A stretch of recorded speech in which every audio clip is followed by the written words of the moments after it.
Allo, test 1, 2. Bon, du coup, je vais essayer de faire un truc vite fait pour vous expliquer, parce que je vais pas vous filer ça comme ça sans vous expliquer. Alors, qu'est-ce que mon code fait? Donc là, ici, on voit qu'on a 3 fichiers. Le CSS, le HTML et un fichier NSI où à l'intérieur, on a 5 images. On notera bien qu'elles sont appelées exactement pareil, sauf qu'on a 1, 2, 3, 4, 5 qui changent. C'est très important ça pour le script ensuite. Donc au début du truc HTML, on commence tout simplement par le truc de base. Ensuite, on crée des classes tout simplement pour faire les carrés qui seront à la base de nos... Alors, je vais vous montrer. En fait, chaque division représente un bloc. Genre là, par exemple, on a corps, en-tête et affiche.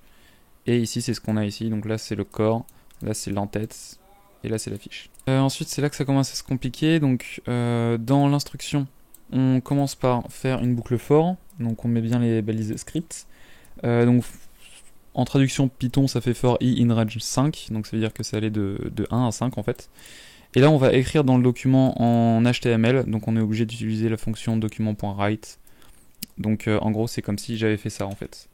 C'est comme si j'en avais mis 5, tac, que j'avais pas mis la boucle for, vous voyez.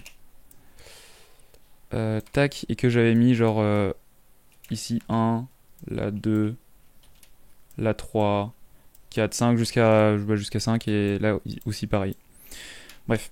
Donc là ici ce que ça nous dit c'est qu'on va créer 5 boutons allant de 1 jusqu'à 5 du coup avec la boucle for. Et quand on va cliquer dessus ça va nous amener à la fonction affichage donc qui est en fin de script. La fonction affichage, qu'est-ce qu'elle fait? Elle va créer une variable image en fait. La variable image va aller chercher l'élément image, donc c'est pour ça qu'ici on a une image avec l'id image tout simplement. Donc au début on va rien avoir. Alors c'est important de mettre le CRC ici avec rien à l'intérieur parce qu'on va venir le modifier ensuite. Ensuite on va créer la variable chemin. Donc la variable chemin elle va avoir ce chemin là, nsi/image, donc c'est pour ça que c'est très important en fait. Là vous voyez on va rentrer dans le dossier nsi et on va prendre le fichier qui a pour nom image plus int. Donc int qu'est-ce que c'est? C'est la fonction que prend la fonction en fait, c'est l'argument que prend la fonction pardon. Puisque là on voit que ici, onClick affichage plus i, ça va prendre le i qui est là. Donc c'est à dire que cette variable va être égale à image-du-bas 1, puis 2, puis 3, puis 4, puis 5, quand la fonction for elle va avancer tout simplement. Ensuite du coup ce qu'on fait là c'est que on va tout simplement afficher la variable instruction plus int, donc ça veut dire que par exemple l'instruction 1 ça va être 1, ensuite 2, 3, 4, 5 et voilà, en fait c'est juste ça la petite merde là.